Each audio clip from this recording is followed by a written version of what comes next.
Hi friends, welcome back to my channel. இன்னைக்கு நம்ம என்ன ரெசிபி பார்க்க போறோம்னா ஒரு சூப்பரான ஸ்நாக் ரெசிபி தாங்க. சிம்பிள் அண்ட் ஈஸி குயிக்கா செஞ்சிடலாம். Within 15 minutesல நம்ம செஞ்சிடலாம். சூப்பரான கலத்தப்பம். அதாவது கேரளா ஸ்பெஷல் ரெசிபி தான் இது. நம்ம இன்னைக்கு இது எப்படி செய்யலாம்னு தான் பார்க்க போறோம். ரொம்ப சிம்பிள், நீங்களும் வீட்டில் செஞ்சு பாருங்க. அதுக்கு முன்னாடி என் சேனலை யாரும் சப்ஸ்கிரைப் பண்ணலனா கைண்ட்லி சப்ஸ்கிரைப் பண்ணிக்கோங்க. அப்படியே பக்கத்தில் இருக்க பெல் ஐக்கானை டர்ன் ஆன் பண்ணிக்கோங்க. இந்த கலத்தப்பம் செய்கிறதுக்கு நான் இன்றைக்கி 1 கப் வந்து பச்சரிசி எடுத்திருக்கேன். 1 கப் ஃபுல்லாக வந்து பச்சரிசி எடுத்துக்கோங்க. இந்த பச்சரிசியை வந்துட்டு நல்லா வாஷ் பண்ணிக்கோங்க. ஒரு 2-3 தடவை தண்ணியில் வாஷ் பண்ணிவிட்டு அது கூட தண்ணி ஊற்றி ஒரு 4 மணி நேரம் நல்லா ஊற வச்சு எடுத்துருங்க.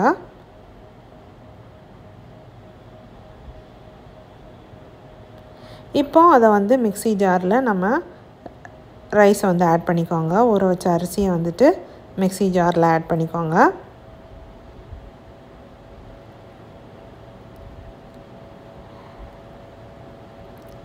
இது கூடவே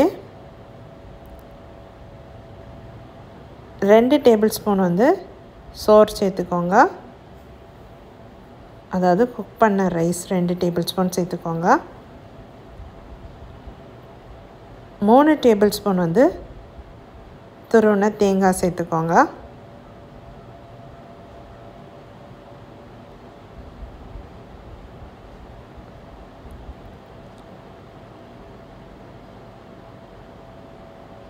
ஒரு ஏலக்காய் சேர்த்துக்கோங்க.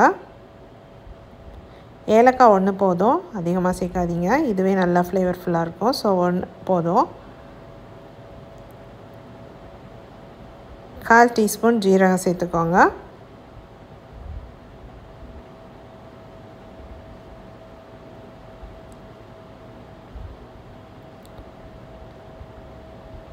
சேர்த்து ஒரு 1/2 கப் தண்ணி ஊற்றி நல்லா அரைச்சி எடுத்துக்கோங்க.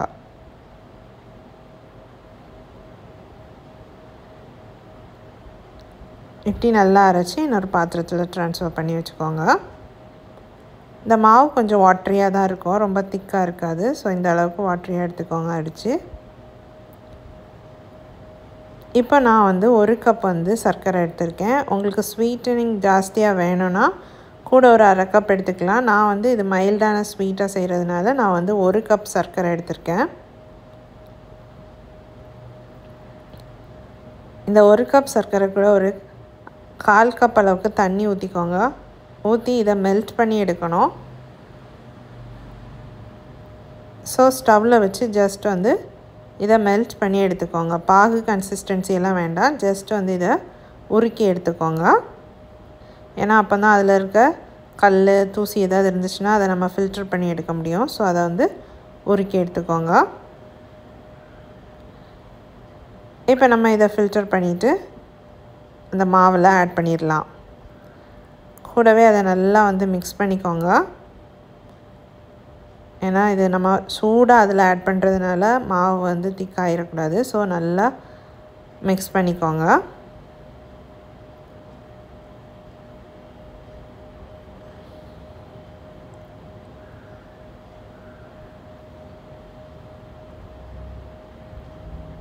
இப்போ அதில் வந்து கொஞ்சமாக உப்பு சேர்த்துக்கோங்க. 1/2 டீஸ்பூன் அளவுக்கு உப்பு சேர்த்துக்கோங்க. கூடவே 1/4 டீஸ்பூன் வந்து பேக்கிங் சோடா சேர்த்துக்கோங்க.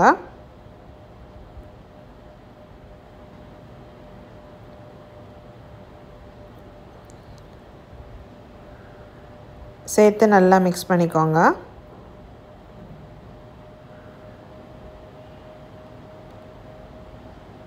இப்போ கொஞ்சமாக தேங்காய் வந்து இப்படி பொடிசாக வந்து கட் பண்ணி எடுத்து வச்சுக்கோங்க. இப்போ ஒரு குக்கரில், அலுமினியம் குக்கர் யூஸ் பண்ணுறது நல்லது. ஸோ அதை அடி பிடிக்காமல் வரும். ஸோ அலுமினியம் குக்கர் எடுத்துக்கோங்க. அதில் வந்து 1/2 டேபிள் ஸ்பூன் அளவுக்கு நெய் சேர்த்துக்கோங்க. இதில் நம்ம கட் பண்ணி வச்சுருந்த தேங்காவை சேர்த்து நல்லா கோல்டன் ப்ரௌன் கலரில் வறுத்து எடுத்துக்கோங்க.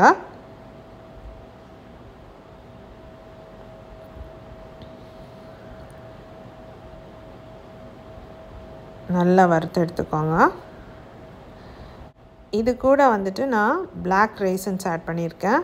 ஆக்சுவலாக இது கூட வந்து சின்ன உள்ளி ஆட் பண்ணுவாங்க. நீங்கள் உங்களுக்கு பிடிச்சிருந்துச்சுன்னா சின்ன உள்ளி ஆட் பண்ணிக்கோங்க. நான் இன்றைக்கி அதுக்கு பதிலாக வந்துட்டு பிளாக் ரைசன்ஸ் ஆட் பண்ணியிருக்கேன்.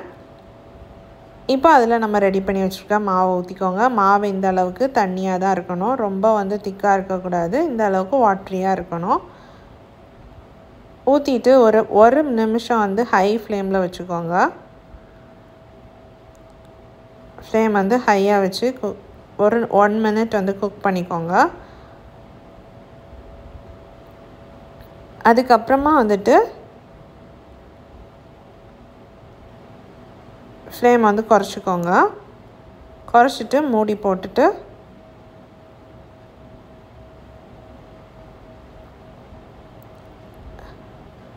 ஒரு 10லேருந்து 12 நிமிஷம் குக் பண்ணி எடுத்துக்கோங்க.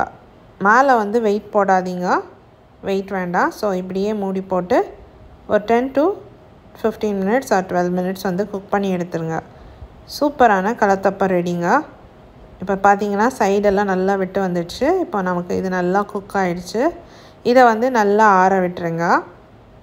நல்லா ஆறினப்புறமா குக்கர்லேருந்து டீமோல்ட் பண்ணிக்கோங்க. சூடாகவே எடுக்காதீங்க. நல்லா ஆறினதுக்கப்புறமா இன்னொரு பிளேட்டுக்கு இப்படி ட்ரான்ஸ்ஃபர் பண்ணி எடுத்துக்கோங்க. ரொம்ப குயிக் அண்ட் ஈஸியான ஈவினிங் ஸ்நாக் தாங்க.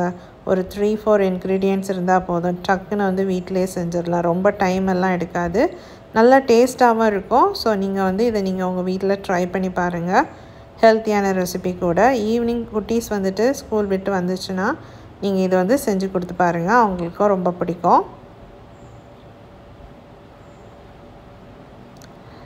நல்லா ஆறுனதுக்கப்புறமா நீங்கள் வந்து இதை கட் பண்ணிக்கலாம்.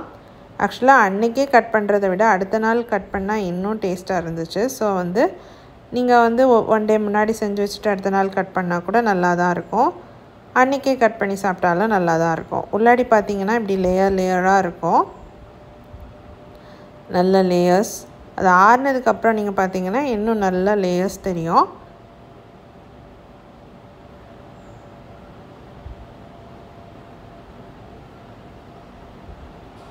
ஸோ இந்த ரெசிபியை நீங்களும் உங்கள் வீட்டில் கண்டிப்பாக ட்ரை பண்ணி பாருங்கள்.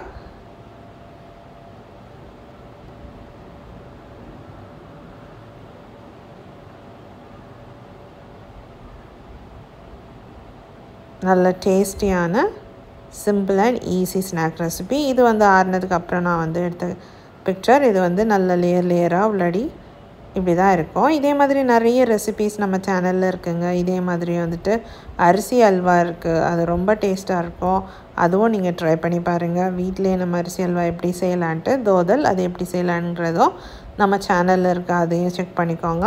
அதே மாதிரி சிம்பிளான நெய்யப்பம் ரெசிபியும் நம்ம சேனலில் இருக்குது, அதையும் நீங்கள் செக் பண்ணி பாருங்கள். வெரைட்டிஸ் ஆஃப் ஸ்நாக்ஸ் ரெசிபீஸ் எல்லாமே நம்ம சேனலில் இருக்குது, அதையும் செக் பண்ணி பார்த்துக்கோங்க.